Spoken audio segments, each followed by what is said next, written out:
Sendo um tanto quanto desconhecida e misteriosa, Xinjiang é uma região inóspita e pouco habitada que liga a Ásia Central ao centro chinês.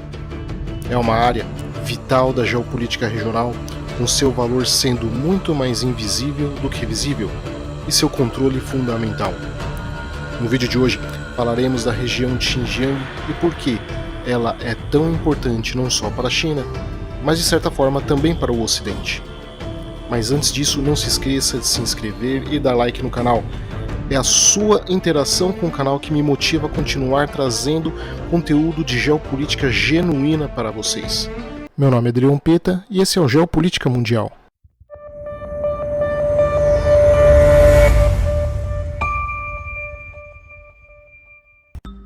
Xinjiang é uma das 5 regiões autônomas da China e uma das 5 regiões geopoliticamente tidas como tampão para o Estado chinês, cujo controle é importante para que a China mantenha em segurança o seu chamado Núcleo Han.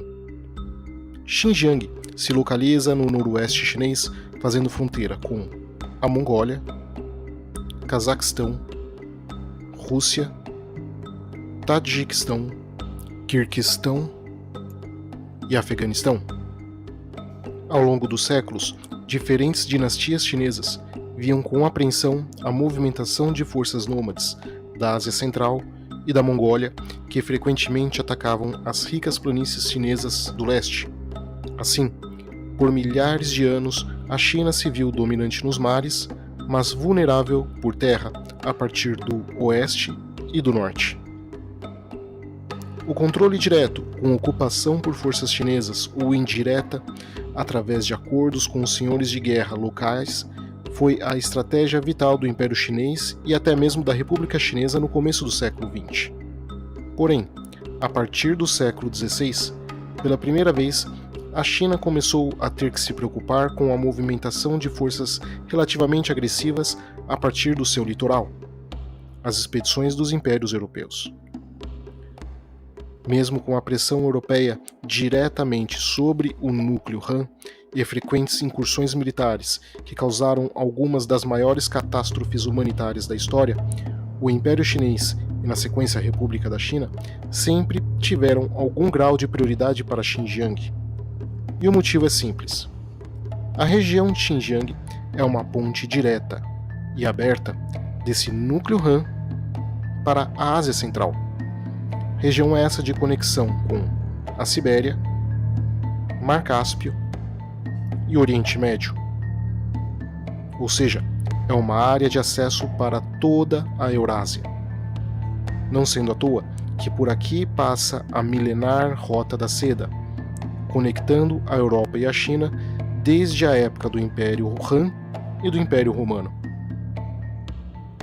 Tal como o Tibete, a região pode servir como escudo ou de espada, de acordo com o contexto, só que de uma forma muito mais sutil e suave. Por exemplo, quando a China e a União Soviética romperam as suas relações a partir da segunda metade da década de 1950, os estrategistas soviéticos enxergaram na região uma oportunidade de enfraquecer a China, tentando organizar grupos separatistas em Xinjiang. Porém, a falta de experiência soviética em operações nessa parte da Ásia foi atropelada pelo longo histórico chinês na região, e isso ficou ainda mais claro no final dos anos 70 e início dos 80, com a guerra no Afeganistão. Após a invasão da União Soviética no Afeganistão, a inteligência chinesa temia que após a eventual anexação do Afeganistão, o Império Soviético tentasse ter acesso aos mares quentes do sul da Ásia, através da invasão da província do Baluchistão, a maior província do Paquistão, em parceria com a Índia. Neste caso, a China estaria em seu pesadelo geopolítico, ficando completamente cercada de seus 2 maiores rivais, a União Soviética e a Índia. Fato também visto com preocupação pelos Estados Unidos, que, seguindo uma linha de pensamento estratégico de Mackinder, não poderiam permitir que uma única força se tornasse dominante sobre a região do coração continental, a Heartland. Assim, A aproximação dos Estados Unidos e da China a partir da administração Nixon em 1972 agora iria ser impulsionada por uma enorme cooperação militar, logística e de inteligência, onde ambos os países fundamentaram e equiparam as forças de resistência afegãs a partir de Xinjiang e através do corredor de Wakhan. Mais recentemente, com a guerra dos Estados Unidos no Afeganistão, novamente Xinjiang seria a ponte para a geopolítica chinesa na Ásia Central.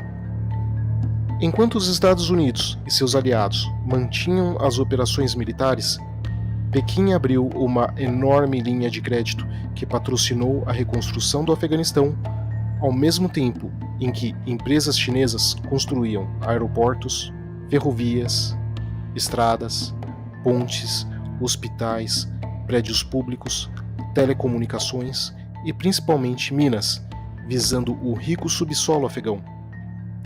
Com a proteção das tropas americanas e de seus aliados, a China expandiu fortemente sua influência sobre o Afeganistão, irradiando ela por toda a Ásia Central.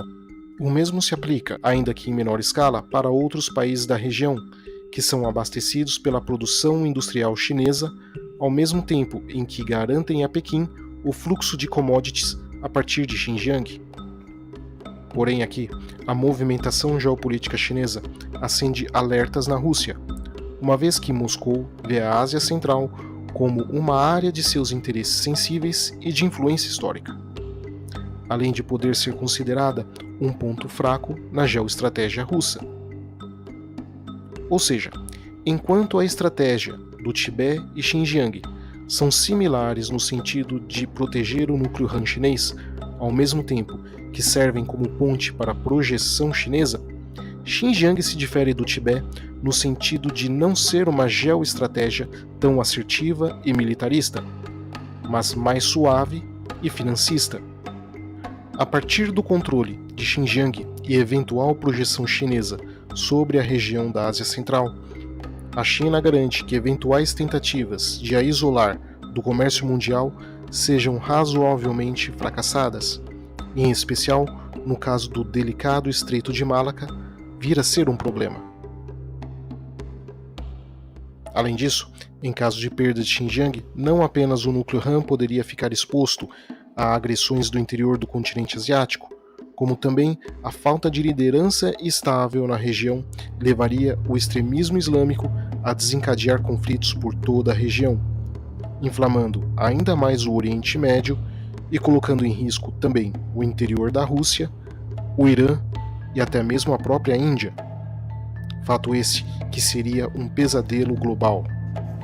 Em resumo, o controle de Xinjiang pela China permite aos chineses enorme influência sobre os países da Ásia Central, bem como conexão com o Irã e outra conexão segura com a Rússia, formando uma extensiva linha de abastecimento múltiplo que se mantém protegida pela região autônoma do Tibete e pelo seu principal aliado regional, o Paquistão, garantindo que o governo chinês possa concentrar os seus esforços na proteção do núcleo Han e nos mares a leste e sudeste da China, e tendo ainda uma alternativa ao comércio global que não seja dependente dos mares do sul e do Estreito de Malaca.